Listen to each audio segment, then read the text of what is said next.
घोर अंधेरा। जगन्नाथ मंदिर में सिर्फ कुछ दियों की टिमटिमाती रोशनी गर्भगृह में पसरी खामोशी को तोड़ रही है। मुख्य पुजारी परंपरा के अनुसार भगवान जगन्नाथ की मूर्ति को जगाने और स्नान कराने के लिए प्रवेश करते हैं। दिए की रोशनी में भगवान का मुस्कुराता चेहरा चमकता है।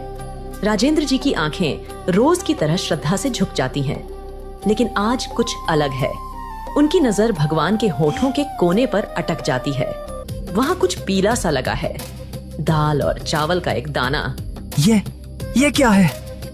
वे करीब जाकर देखते हैं। यह खिचड़ी का दाना है। भगवान के गालों पर भी हल्के पीले दाग हैं, जैसे किसी बच्चे ने जल्दबाजी में खाकर हाथ पोंछ लिए हों। राजेंद्र जी का दिल बैठ जाता है। मंदिर में खिचड़ी का भोग तो शाम को लगता है, सुबह तो बिल्कुल नहीं। और गर्भगृह में उनके अलावा किसी को आने की इजाजत नहीं।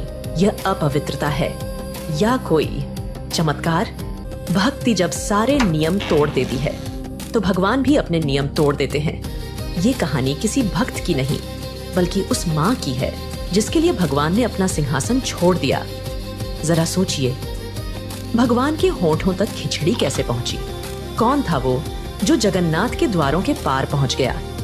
वीडियो के अंत में एक सवाल पूछा जाएगा, जिसका जवाब आपको कमेंट में देना है, इसलिए हर दृश्य को ध्यान से देखिएगा। राजा गजपति, एक न्यायप्रिय और धर्मनिष्ठ शासक, अपने मंत्रियों के साथ राज्य के मामलों पर चर्चा कर रहे हैं। तभी घबराए हुए राजेंद्र पुजारी वहां पहुंचते हैं। आचार्य राजेंद्र, आप इस समय यहाँ? सब कुशल तो है? महाराज, अनर्थ भी कह सकते हैं और चमत्कार भी। समझ नहीं आ रहा। राजा खड़े हो जाते हैं। दरबार में सन्नाटा छा जाता है। स्पष्ट कहिए आचार्य, क्या हुआ है? महाराज, आज भोर में जब मैं गर्भगृह में गया तो मैंने प्रभु जगन्नाथ के श्रीमुख पर खिचड़ी के कण देखे। पूरे दरबार में कानाफूसी शुरू हो जाती है। खिचड़ी सुबह सुबह? ये असंभव है। क्या आपने स्वयं देखा? कोई भ्रम तो नहीं?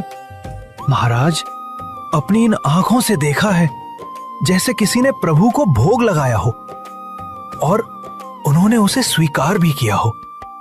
पर सवाल यह है, कौन और कैसे? मंदिर के सारे द्वार बंद थे। राजा गजपति की आंखों में चिंता के साथ साथ एक अजीब सी जिज्ञासा तैर जाती है। ये कोई साधारण घटना नहीं है। या तो ये मंदिर की सुरक्षा में बहुत बड़ी चूक है, या फिर स्वयं प्रभु की कोई लीला। पता लगाइए, आज रात मंदिर की सुरक्षा दोगुनी कर दी जाए, एक परिंदा भी पर न मार पाए। एक छोटी